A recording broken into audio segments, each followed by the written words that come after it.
Peit pelok une ude ulum jeng tep jeng ki phareng mensua. Hangni latep ik phareng. Peit hang turu i Daniel June. Reverend Daniel June latep hang tu te hang tai pat hang tai wei ngan zoom nga deh.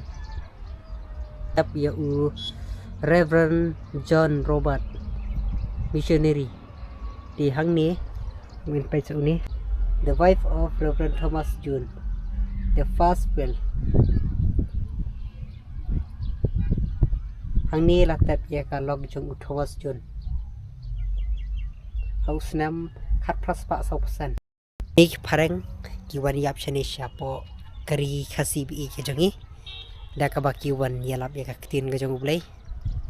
Bat latep dan bromiki hang ni ulum jeng tep badan ha snong hang ni ha janji mane nong solia thì ông đây thành cái tây tây ru cái phareng ki lum jeng tep ki bajrong ki doru ki phareng ki missionary